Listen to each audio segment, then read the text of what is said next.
Perlu ada perubahan, perlu meningkatkan kesejahteraan rakyat, perlu keadilan, perlu kesejahteraan. Intinya kan di situ. Ya.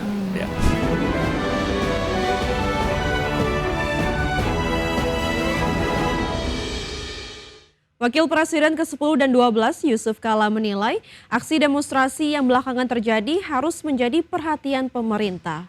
Menurutnya, pemerintah perlu mengubah sistem agar tercipta keadilan sekaligus bisa meningkatkan kesejahteraan rakyat. Menurut JK, semua lapisan masyarakat merasakan bahwa perlu adanya keadilan dan pemerintah dan DPR harus bekerja lebih baik lagi.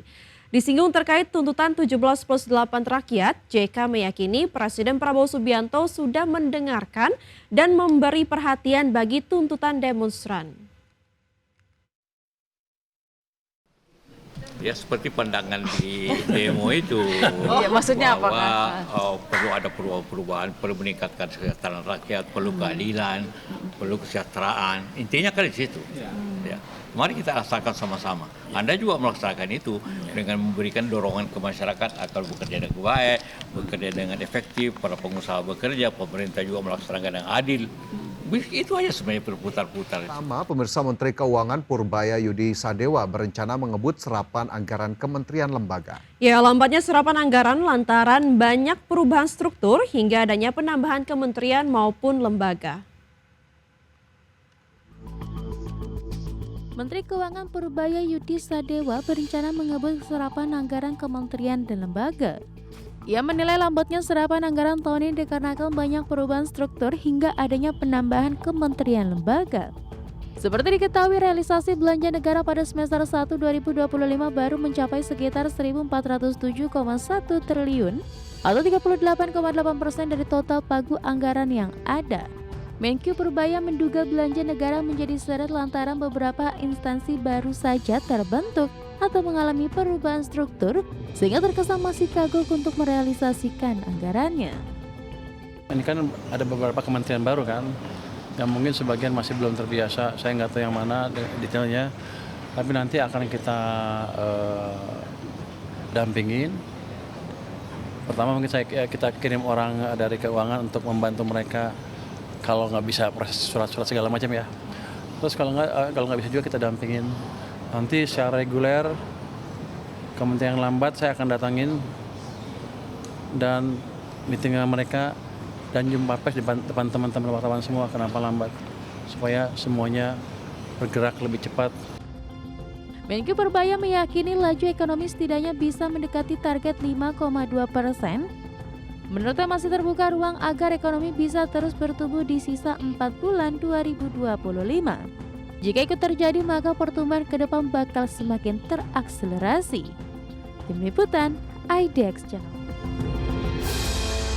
Selanjutnya pemirsa, Kementerian Lingkungan Hidup dan Kehutanan akan mengkaji ulang landscape Bali secara menyeluruh menyusul banjir dan longsor besar yang melanda sebagian besar wilayah Pulau Dewata dalam beberapa hari terakhir. Derasnya pembangunan hotel, villa di kawasan resapan air maupun lereng bukit menjadi salah satu penyebab bencana.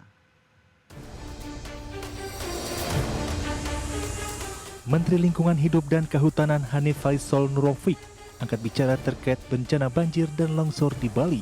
Menurutnya salah satu faktor pemicu banjir besar kali ini adalah tumpukan sampah yang menyumbat aliran air.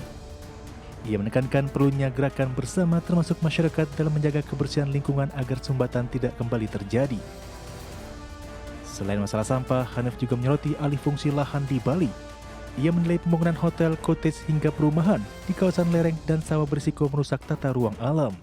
Hal ini menurutnya bisa memperburuk daya dukung lingkungan dan memperbesar potensi bencana. Hanif menyebut telah mengingatkan Gubernur Bali Iwayan Koster agar menjaga kelestarian bentang alam dan tidak gegabah mengizinkan pembangunan baru. Pemerintah pusat dan daerah kini tengah mengkaji kondisi landscape Bali untuk memastikan apakah kerusakan lingkungan turut memperparah dampak banjir. Setiap landscape itu terganggu, alam itu akan mengkalibrasinya dengan ya seperti ini gitu. Jadi itu logika umum aja ya. Jadi namun kami akan dalami apa-apa yang bisa kemudian dimitigasi untuk langkah ke depan. Seperti diketahui, Badan Nasional Penanggulangan Bencana melaporkan banjir bandang dan longsor di Bali merenggut korban jiwa hingga 16 orang. Sedikitnya 562 warga mengungsi di sejumlah titik pengungsian sementara BNPB mencatat lebih dari 120 titik banjir yang disertai 18 titik longsor, dengan Denpasar menjadi wilayah terdampak terparah. Dari Jakarta, Sofyan Firdaus, Tim Liputan IDXNO.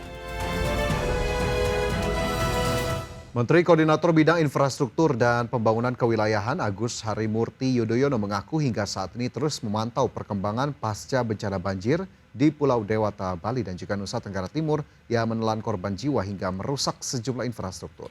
Ya, sementara itu terkait angka kerugian akibat bencana banjir ini, menurut AHY masih dalam proses perhitungan.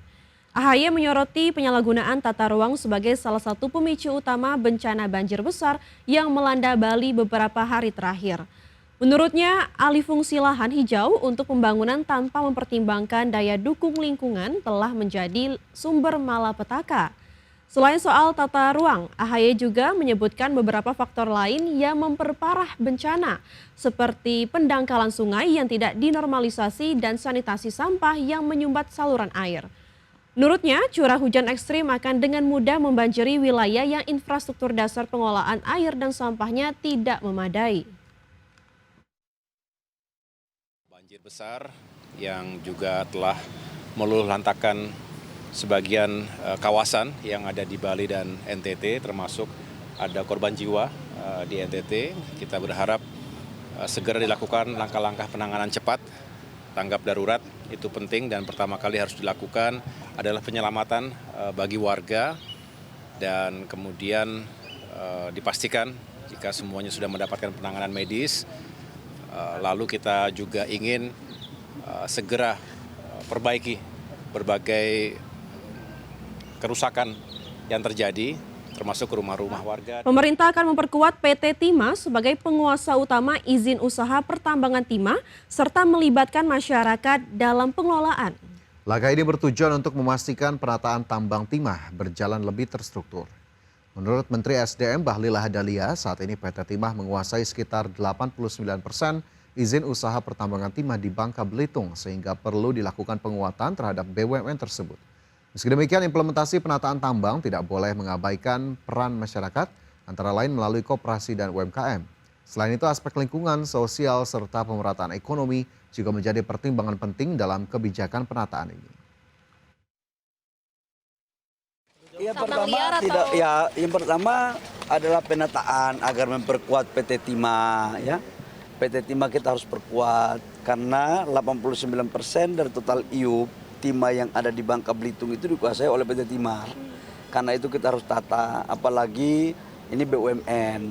Dan saya tadi meminta agar dalam implementasinya tetap melibatkan masyarakat, dalam hal ini koperasi, UMKM, sebagai bagian daripada kerja-kerja yang ada di IUP PT Timah. Sudah benar-benar memperhatikan aspek sosial, aspek lingkungan, dan